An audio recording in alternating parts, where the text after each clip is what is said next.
अस्सलाम वालेकुम वीवर्स। आज मैं आपको बताने जा रही हूँ कि किस तरह से हम इंतहा से ज़्यादा जले हुए भगोने को चंद मिनटों के अंदर साफ़ कर देंगे। घर के अंदर पड़ी हुई चीज़ों से कुछ भी आपको बाज़ार से लेना नहीं पड़ेगा, चंद सेकंड में आपका भगोना बिल्कुल साफ़ हो जाएगा। इसके साथ और बहुत सी यूनिक टिप्स हैं, लाइफ हैक्स हैं, किचन टिप्स हैं जो आपके डेली लाइफ में बहुत काम आएंगी, आपके वक्त की और पैसों की बचत करेंगी।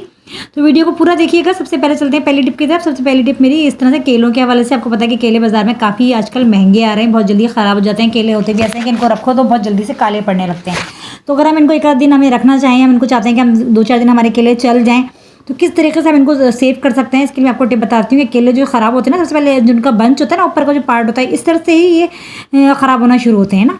तो इस बंच को हमने सेव करना होता है, ऊपर का जो पार्ट होता है ना इसका, ये जिससे ये जुड़े हुए होते हैं, वो हिस्सा हम सेव करेंगे तो हमारे केले भी सही रहेंगे, ज़्यादा दिन तक चलेंगे। इनको आपको फ्रिज में भी रखने की ज़रूरत नहीं है। फ्रिज में रखने से ये होता है कि इनका ना जो छिलका होता है सारा काला पड़ जाता है, अजीब सा हो जाता है, तो फिर ना केले भी ख़राब से लगते हैं। तो आपने क्या करना है, इसके जो ऊपर वाला पार्ट है ना, ये इसके ऊपर आपने इसको कवर करना है। इसको कवर करने से ना ये ख़राब नहीं होंगे जल्दी। ये हमने एक टिश्यू पेपर की मदद से कवर कर लेना है। इसके ऊपर आप कोई आप चाहें तो कागज़ वगैरह भी यूज़ कर सकते हैं, लेकिन आपने ऐसे ही कवर करके नहीं रखना है इसको कवर करने के बाद अपने इसको हल्का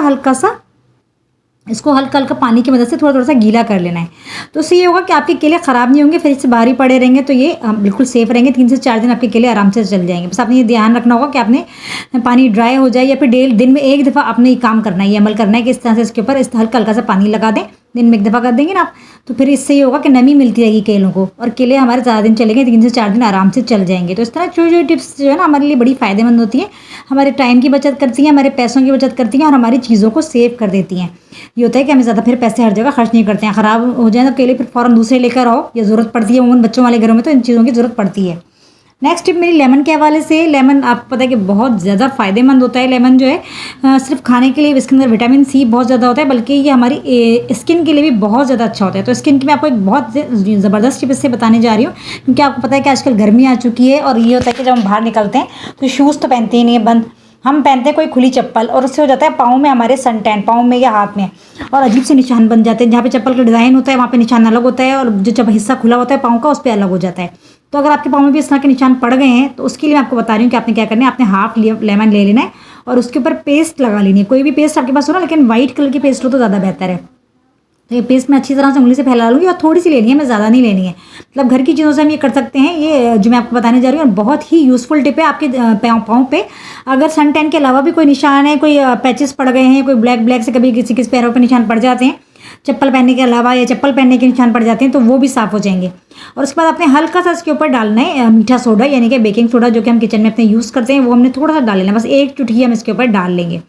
ठीक है, ये आपने लगा लेना है इसके ऊपर अच्छे से हाथ से, और उसके बाद अपने पाँव पे या फिर आप इसको हाथ पे भी अप्लाई कर सकते हैं। बस आपने ये ध्यान रखना है कि आपने इसको फेस पे अप्लाई नहीं करना है, अपने पाँव पे या हाथ पे। अगर हाथ पे भी आपके सन टैनिंग के निशान है, किसी तरह का भी कोई निशान है, तो आप इस पर अप्लाई कर सकते हैं। आपको थोड़ी देर तक रब करना है, और लीमू को अपने हल्के हल्के हाथ से ना प्रेस करते जाना है, ताकि लीमू के अंदर जो रस है ना उसका, वो भी निकलता रहे, वो रिलीज़ होता रहे, और उससे जो है ना हमारा पाँव साफ़ हो जाएगा। क्योंकि लीमू के अंदर ना ब्लीचिंग पावर होती है काफ़ी ज़्यादा, तो ये बिल्कुल निशानों को, इस तरह की चीज़ों को साफ़ कर देता है। ये हमने रब करना है, तकरीबन 5 मिनट तक हमने इसको इस तरह से रब करना है पाँव पे, दोनों पैरों पे हम करेंगे, और उसके बाद हमने वॉश कर लेना है। डेली आप ये काम करेंगे ना, तो आप देखेंगे कि आपका पाँव या आपका हाथ जिस पे सन टैनिंग का निशान है, या किसी तरह के भी कोई निशान है, कोई ब्लैक पैचेस पड़ गए हैं, वो बिल्कुल साफ़ हो जाएंगे, नीट एंड क्लीन हो जाएंगे। एक दफ़ा ट्राई करके देखिएगा, आपको बहुत फ़ायदा होगा।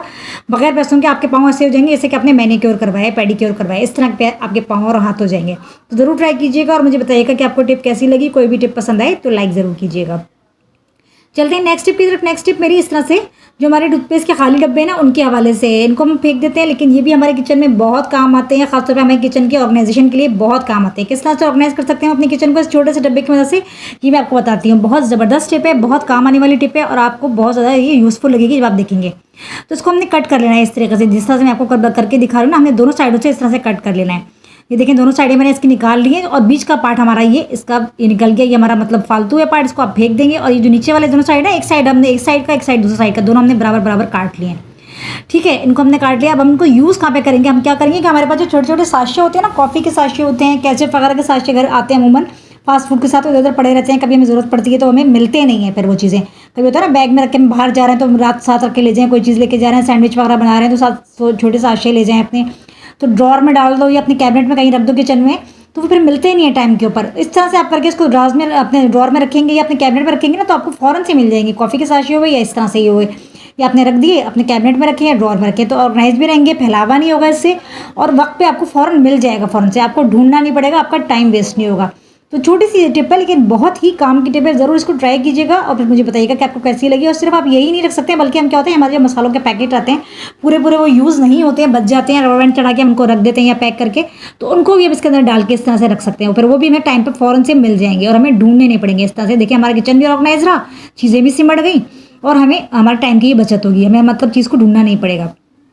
चलते हैं नेक्स्ट टिप की तरफ। नेक्स्ट टिप भी मेरी इस तरह से खाली डब्बे के हवाले से, जो हमारे मसालों के डब्बे खाली हो जाते हैं उनको हम फेंक देते हैं, उनकी भी आपको एक टिप बताने जा रही हूँ जो कि बहुत ही यूज़फुल है। इसको भी हमने किस तरह से करना है, इसको भी हमने डब्बे को बीच में से कट कर लेना है, इतना जितना मैं कट कर रही हूँ उस तरह से आपने भी कर लेना है। या आप सोच रहे हैं किस चीज़ में यूज़ करूँगी, तो मैं छोटी छोटी टिप्स आपको बताती हूँ जो मैं खुद भी यूज़ करती हूँ कि किस तरह से हम अपनी चीज़ों को ऑर्गेनाइज कर सकते हैं, अपने काम को आसान कर सकते हैं। बस हमने इसको इस तरह से कट कर लेना है और उसके बाद हमने इसको किस तरह से यूज़ करना है मैं आपको बताती हूँ, क्योंकि डब्बे ये खाली हो जाते हैं तो हम इनको फेंक देते हैं बेकार समझ के, लेकिन कोई भी चीज़ जो है ना बेकार नहीं होती है, हर चीज़ का कोई ना कोई काम होता है और किचन की जो चीज़ें हैं ना उनके तो ज़रूर कोई ना कोई यूज़ निकल आता है। उसके बाद हमने इसको क्या करें, हमने बीच में से इसके यहाँ पर एक होल बना लेना है, गोल दायरा सा बना लेना है, गुलाई में अपने कटिंग कर लेनी है, जिस तरह से मैं करने जा रही हूँ ना इस तरह से आपने कर लेना है। अब आप देखिएगा कि क्या चीज़ बनकर तैयार होगी, बहुत अच्छा सा ऑर्गेनाइजर बनकर तैयार होगा जो कि हमारे किचन में काम करते हुए बहुत ज़्यादा यूज़ में आएगा। मैं पहले ही आपको उस चीज़ के लिए काफ़ी ऑर्गेनाइजर बता चुकी हूँ, तो आपको जो भी सूटेबल लगे वो आप देख सकते हैं, आप ट्राई कर सकते हैं, आप इस्तेमाल करेंगे, आपको बहुत आसानी लगेगी। किचन में जब हम काम करते हैं तो हमें बहुत ज़्यादा इसकी ज़रूरत पड़ती है। ये देखिए इस तरह से मैंने काट लिया। आप इसको और भी मज़ीद गहरा कर सकते हैं अगर आपको ज़्यादा करना है तो, जितना बस मैं तो आपको इतना करके दिखा रही हूँ जितनी मुझे ज़रूरत है ना, क्योंकि मेरे लिए इतना काफ़ी है। तो बस अब हम इसको किस में इस्तेमाल करेंगे मैं आपको दिखाती हूँ। हमारा बनके तैयार है, देखिए कटिंग कर ली है मैंने। अब हम इसके ऊपर क्या रखने जा रहे हैं, किसी चीज़ में यूज़ कर रहे हैं, हम इसको बनाएंगे अपना मोबाइल का स्टैंड। इस तरीके से हमने इसको करना है, मोबाइल का स्टैंड बनकर तैयार है, ये हम रख सकते हैं अपने मोबाइल को और आराम से हम इस पर यूज़ कर सकते हैं। कुछ भी हमें देखना हो तो हम देख सकते हैं, बच्चों को पढ़ा रहे हैं तो वो हम देख सकते हैं, या हमें कोई रेसिपी देखनी है तो हम देख सकते हैं। इस तरह से कुछ भी हम इसके अंदर कर सकते हैं। ये होता है कि स्लिप पे हम रख देते हैं ना तो पानी में नहीं रख जाता है, मोबाइल ख़राब हो जाता है, तो उससे हमारा मोबाइल बिल्कुल बचा रहेगा, सेफ रहेगा और आराम से स्टैंड को बनाएं और आप इसको यूज़ करें। जब भी अपने मोबाइल रखना हो तो आप इसके ऊपर रख के यूज़ कर सकते हैं आराम से। देखें बिल्कुल कितना अच्छे से मोबाइल सेट हो गया, गिरेगा भी नहीं, मोबाइल गीला भी नहीं होगा और आराम से हम इसको आराम से ऊपर नीचे यूज़ कर सकते हैं, आगे पीछे कर सकते हैं। चलते हैं नेक्स्ट टिप की तरफ। नेक्स्ट टिप मेरी जले हुए भगोने के हवाले से। मेरा भगोना इतना ज़्यादा नहीं जला हुआ है, लेकिन अगर कितना ज़्यादा भी आपका भगोना है, ये फ्राइंग पैन है, आपका कुकर, प्रेशर कुकर वगैरह, उन्होंने ऐसा होता है कि कभी कभी कोई चीज़ उसमें जल जाती है, बहुत ज़्यादा जल जाती है, तो फिर वो साफ़ करना इतना मुश्किल होता है कि घंटों उसको भिगो के रखना पड़ता है। तो आपको ऐसा कुछ भी करने की ज़रूरत नहीं है, मैं आपको एक टिप बता रही हूँ, इससे 2 मिनट के अंदर आपका भगोना साफ़ हो जाएगा। आपको घंटों इंतज़ार भी नहीं करना पड़ेगा और ना ही आपको ज़्यादा मेहनत करनी पड़ेगी। तो हमने थोड़ा सा इसके अंदर पानी डाला है, बिल्कुल जिस टाइम हमने धोना है ना उसी टाइम हम ज़रा सा पानी डालेंगे, पहले से भिगो के रखने की ज़रूरत नहीं है। फिर उसके अंदर हम डालेंगे आधा चम्मच मीठा सोडा, बेकिंग सोडा, ये हमारी किचन में मौजूद होता है, सफाई में बेस्ट होता है। और फिर इसके अंदर हम डालेंगे थोड़ा सा डिटर्जेंट, कोई भी डिटर्जेंट जो आपके घर में मौजूद है, जिस तरफ आप यूज़ करते हैं ना वो आपने डाल लेना है, आधा चम्मच डाल लें। अगर ज़्यादा आपका ख़राब है तो आप 1 चम्मच भी कर सकते हैं, क्वांटिटी बढ़ा सकते हैं।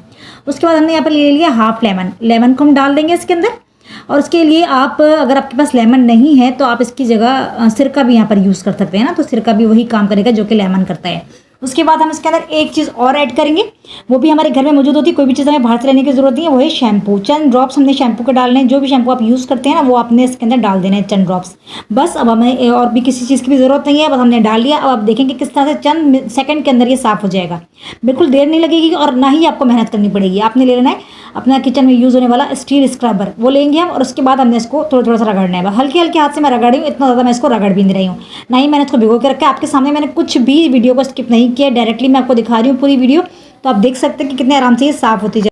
क्योंकि हमने इसके अंदर जितनी भी चीज़ें डाली एक तो हमारी किचन में मौजूद है और वो सारी की सारी क्लीनिंग के लिए बेस्ट मानी जाती हैं। लेमन भी और बेकिंग सोडा भी और सर्फ तो खैर है ही, और शैम्पू हमने डाला है थोड़ा सा, ये देख सकते हैं आप, ये बिल्कुल नीट एंड क्लीन हो गया। जो जितना वो जला हुआ पार्ट था बीच में वो आप देख सकते हैं, मेरा बहुत ज़्यादा नहीं था, लेकिन बीच का जो था काफ़ी ज़्यादा जला हुआ था, उस पर काफ़ी ज़्यादा मसाला लग गया था, तो 2 सेकंड के अंदर साफ़ हो गया। मैंने आपको 2 मिनट का था ना, 2 मिनट तो लगे ही नहीं, चंद सेकंड ही लगे होंगे और ये बिल्कुल नीट एंड क्लीन हो गया, साफ़ हो गया। मैं आपको दिखा रही हूँ, सारी काला उतर गई, ना ही मेरे हाथ को इतने ख़राब हुए, ना ही मुझे इतनी मेहनत करनी पड़ी कि 1 घंटे तक मैं इसको खड़े होकर रगड़ती रहूँ। इस तरह से अपने जले काले बर्तनों को आराम से साफ़ कर सकते हैं। आपका स्टील का कोई बर्तन भी अगर जल गया, क्योंकि स्टील अगर जल जाए तो वो साफ़ करना बड़ा मुश्किल होता है, तो वो भी आप इस तरह से बिल्कुल साफ़ कर सकते हैं। तो कोई भी टिप पसंद आए तो लाइक ज़रूर कीजिएगा, ज़्यादा से ज़्यादा शेयर भी कीजिएगा और चैनल पे नए हैं तो सब्सक्राइब कर लीजिएगा, बेल आइकन ज़रूर प्रेस किया करें ताकि हर नई आने वाली वीडियो आपको मिलती रहे। फिर मिलेंगे।